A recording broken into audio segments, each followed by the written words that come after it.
that we need to talk about this further. My guest is author John Pavlovitz. John, thanks for stopping by. And when you talk about what's happening in the world today, a book like yours is needed, isn't it?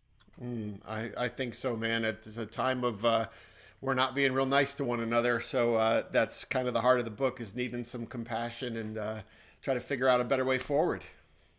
So let's kind of jump right quick in and talk about specifically enough why you wrote the book. Well, doing the work I do, I travel all around the country, talk to people, and just I'm getting the exhaustion that people are feeling. And it's really about the relational fractures. There's the political situation, there's theological differences, but it really comes down to our relationships and where they're breaking down because of the tribalism that we're all experiencing, the urgency we've been immersed in. And so it's really been about just writing something for people to encourage them where they are in their journey. Absolutely. So let's kind of jump further into this process of what you're seeing, what your hope is this book will get people to start to do it more. Yeah, I think, it's trying to figure out what's the balance between our relationships and our convictions. There are times when those things don't match up, and how do we know when to fight for people that are close to us, and how do we know when to lean into our values and sometimes to the detriment of those relationships? So it's really trying to figure out how can we be our most authentic selves and yet not completely cut ties with people who we may have great differences in with. Yeah, and so that's the problem. We don't want to have dialogues. Democrats and Republicans don't want to have dialogue. Christians and Muslims don't want to have dialogue. Some, right? Mm-hmm. Some different religions face different beliefs, different mindsets, but we don't want to love each other, and that's a mistake. Yep. Yeah, that's right. Yeah, because this we're stories and we're living in systems, and the stories we really need to respect those, to be curious about other people. I think we've lost that because of the way that the political situation is set up. I think that tribalism is inherent, and so we want to get pulled into those opposite poles, but I think there's a vast humane middle of whatever that theological, political, who would want to communicate and navigate their differences. And so we just have to keep being relentless in doing that. Be relentless, and what give some tips for our listeners and viewers out there how we can start to love and or at least care for other people that don't have our same beliefs.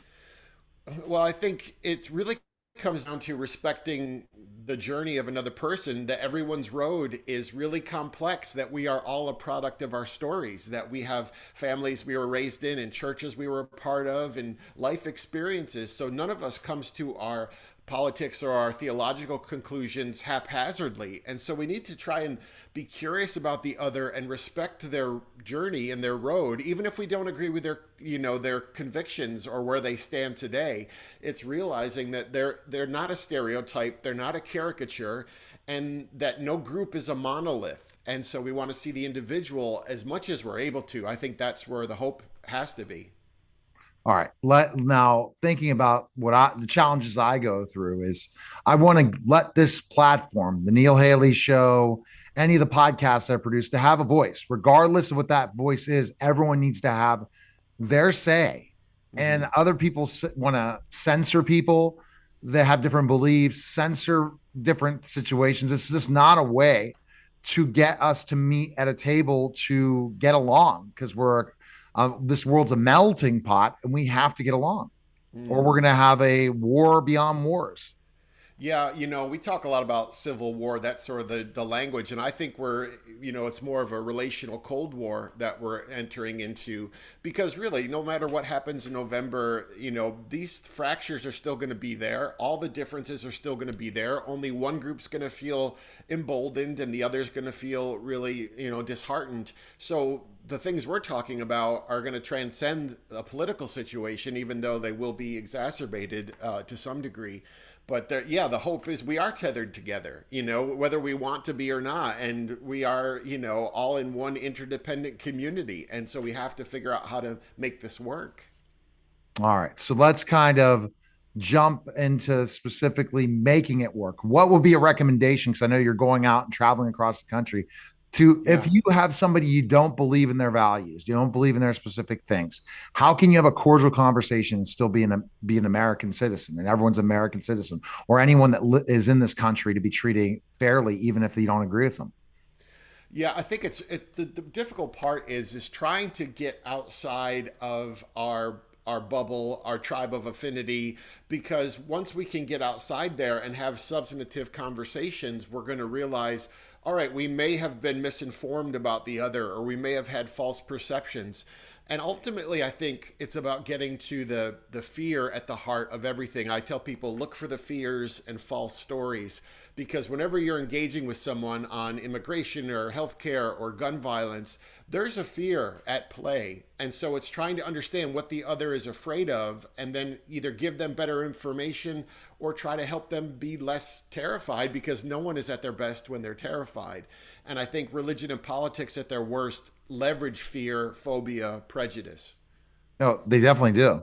You know, And should we talk to our politicians about getting along too and not name calling? Because if they see that the politicians are doing it, what do you think's going to happen? yeah, Neil. I mean, it's like that. We have always been looking to our leaders in the past for sort of model some of these things, because 20, 30 years ago our parties had differences as much as they have now, but they were able to sort of navigate them and work for the common good. And I think we have to pressure our elected leaders to do the work that we have placed them in the position to do, which is work for the betterment of everyone. And there's just not a lot of that happening.